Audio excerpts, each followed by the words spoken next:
Quais condições explicam a queda do czarismo na Rússia na Revolução de Fevereiro de 1917? Do século XVI a 1917, a Rússia foi uma monarquia absolutista governada por um czar, a autoridade mais importante do império. O monarca russo tinha em suas mãos todos os poderes e o apoio da Igreja Ortodoxa Russa e da nobreza proprietária de terras. A partir da metade do século XIX, o czar Alexandre II, com a ajuda de empréstimos externos, iniciou um programa de reformas liberais com o intuito de transformar a Rússia numa nação moderna e industrial. Ele aboliu a servidão, distribuiu terras aos camponeses, incentivou as atividades industriais e a fundação de bancos, melhorou o ensino e reorganizou o exército. As reformas iniciadas por Alexandre II transformaram a Rússia num país de grandes contrastes. De um lado, a sociedade russa possuía características que lembravam o feudalismo, com cerca de 80% da sua população vivendo no campo em condições miseráveis. De outro, reformas modernizantes, impulsionadas pelo Estado czarista, permitiram que o processo de industrialização avançasse no país, com a construção de ferrovias, a instalação de indústrias siderúrgicas, o crescimento acelerado da indústria têxtil e o incremento da produção de ferro, carvão e petróleo. O fluxo de capitais franceses, ingleses e belgas permitiu a abertura de grandes empresas, transformou Moscou e São Petersburgo nas cidades mais industrializadas da Rússia, além de Varsóvia, na Rússia polonesa. Entretanto, as outras cidades russas eram ilhas no interior de zonas rurais. Nessas cidades misturava-se antigas relações de trabalho com práticas capitalistas de produção. Nas fábricas, os operários eram submetidos a condições insalubres, jornadas de trabalho de 12 e 16 horas por dia, baixos salários e risco de acidentes. Além disso, não havia legislação trabalhista, direito de greve ou de organização sindical. A extrema exploração do trabalhador industrial propiciou a organização de greves e sindicatos e a difusão das ideias socialistas de Karl Marx e Friedrich Engels no país. O alemão Karl Marx foi um dos mais importantes pensadores do século XIX.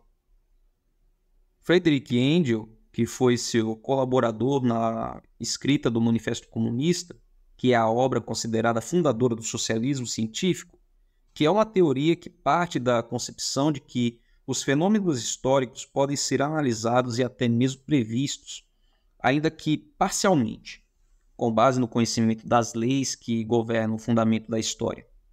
Por essas mesmas leis, seria possível deduzir que o capitalismo viveria sucessivas crises até ser derrubado pela luta do proletariado, organizado em um partido político que implantaria o socialismo. A política expansionista de Nicolau II, neto de Alexandre II, levou a Rússia à guerra contra o Japão pelo controle da Manchúria, no nordeste da China, em 1904.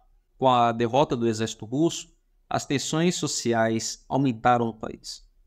Em janeiro de 1905, operários em greve e suas famílias dirigiram-se ao Palácio do Czar em São Petersburgo com um abaixo-assinado reivindicando direito de greve, melhores condições de vida e a convocação de uma Assembleia Constituinte.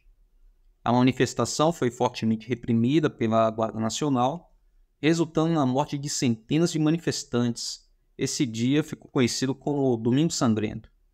O acontecimento gerou uma onda de protestos e greves por toda a Rússia e impulsionou a formação dos sovietes, que era um conselho de representantes eleitos pelos operários, camponeses e soldados, que teriam um papel fundamental na história posterior da Rússia.